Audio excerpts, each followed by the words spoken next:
रविवार को छत्तीसगढ़ के मुख्यमंत्री भूपेश बघेल जशपुर जिले के दौरे पर रहे। उन्होंने कुनकुरी विधानसभा क्षेत्र के 42 करोड़ रुपए की लागत से अधिक के कुल 78 करोड़ कार्यों का निरीक्षण किया है और भूमि पूजन किया है। इसमें 51 करोड़ रुपए से अधिक 36 कार्यों का लोकार्पण भी किया गया है और लगभग 31 करोड़ के 42 कार्यों का भूमि पूजन किया गया। वहीं कुनकुरी में प्रेस वार्ता के दौरान सीएम भूपेश बघेल ने महाराष्ट्र में राजनीतिक संकट का जिक्र किया और अपने संबोधन में भारतीय जनता पार्टी को आड़े हाथों लेते हुए कहा कि बीजेपी असहमति को बर्दाश्त नहीं कर सकती है। दूसरे राजनीतिक दल की सरकार को वे किसी भी प्रकार से गिराना चाहती है और गैर बीजेपी शासित राज्यों में केंद्रीय एजेंसियों का भरपूर दुरुपयोग कर रही है। केंद्र की सरकार को 8 साल हो गए हैं, लेकिन किसी भी बीजेपी नेता के खिलाफ अगर कोई मामला दर्ज हुआ तो बताएं। जितने भी मामले दर्ज हो रहे हैं वह सब विपक्ष नेताओं के खिलाफ बन रहे हैं।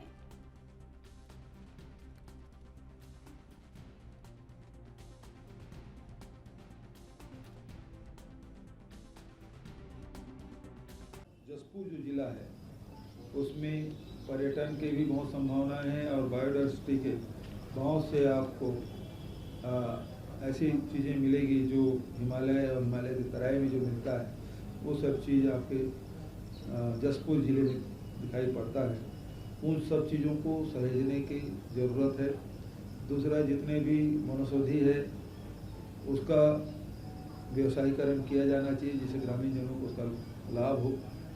और तीसरा, यहाँ पर्यटन को बढ़ावा देकर भी और यहाँ की जो क्लाइमेट है उसमें बहुत सारे फसलें ली जा सकती है, तो उसको ट्रेनिंग भी देने का काम और ट्रेनिंग के साथ साथ उत्पादन और उत्पादन के साथ साथ मार्केटिंग। असहमति को बिल्कुल बर्दाश्त नहीं कर सकते। दूसरे राजनीतिक दल की यदि सरकारें हैं तो वो किसी भी प्रकार के वो गिराना चाहते हैं और उसके लिए सेंट्रल एजेंसियों का भरपूर दुरुपयोग, चाहे सीबीआई हो, ईडी हो, आईटी हो, डीआरआई हो, जितनी भी एजेंसियां हैं सबका वो दुरुपयोग कर रहे हैं और उसमें दबाव में किसी को लालच दे के, किसी को डरा धमका के इस प्रकार से कृत्य लगातार किया जा रहा है गैर भाजपा शासित राज्यों में।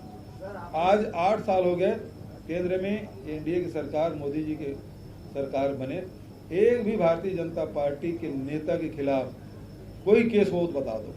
जितना केस बन रहा है वो केवल विपक्ष के नेताओं या विपक्ष की यहाँ सरकारें हैं वहीं हो रही है। अग्निवीर तो देखिए, ये तो देश के सीमाओं के सुरक्षा साथ खिलवाड़ है। सेना जो पूरे दुनिया में भारतीय सेना की अपनी धाक है उसके साथ खिलवाड़ है। तीसरा, नौजवान जो हमारे जो इस उम्मीद में है कि हमको शासकीय नौकरी मिलेगी, हम भारतीय सेना में जाएंगे, देश सेवा करेंगे और उसके साथ साथ परिवार के भी सुरक्षा मिलेगी। 35-36 साल बाद जब वहाँ से सेना से लौटेंगे तो उसको पेंशन मिलेगा। वो सारे सपने चकनाचूर हो गए। 6 महीने में तो वो मार्च पास्ट भी बराबर सीख नहीं पाएगा, सेना के वर्दी पहनना सीख नहीं पाएगा और उसको आप सीधा से फील्ड में उतार देंगे। 3.5 साल बाद रिटायर हो जाएगा। लोग तो 60 साल में रिटायर होते हैं तो दादा पोता, दादा नाना सब बन जाता है। अब ये भूतपूर्व सैनिक शादी करेंगे। 21 साल 17 साल के यदि नौजवान सेना में भर्ती होता है, 4 साल बाद आएगा तो भूतपूर्व सैनिक का काट। कि मैंने कल जितनी सभाएं हुई तो किसी ने डॉक्टर की मांग की, किसी ने मास्टर की मांग की, तो मैंने पूछा क्या शिक्षावीर भेज दें या चिकित्सावीर भेज दें। उन्होंने कहा नहीं, पूरा चिकित्सक भेजिए। मतलब इसका मतलब ये है कि ये जो 4 साल की जो नौकरी है उसको कोई स्वीकार नहीं कर रहा है। दूसरी बात ये है कि ये आप लगातार शासकीय जितने भी रेलवे में हो, चाहे सेना में हो, चाहे केंद्रीय जितने कार्यालय, 26 लाख पद खाली हैं। अभी उन्होंने आईएएस अधिकारियों में शुरू किया, उसमें आप सीधा ला रहे हैं किसको, कारपेट हाउस से।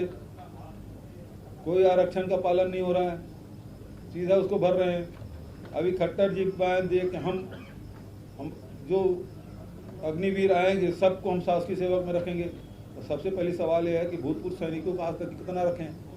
2% से अधिक अभी तक के भूतपूर्व सैनिकों को नौकरी नहीं मिली।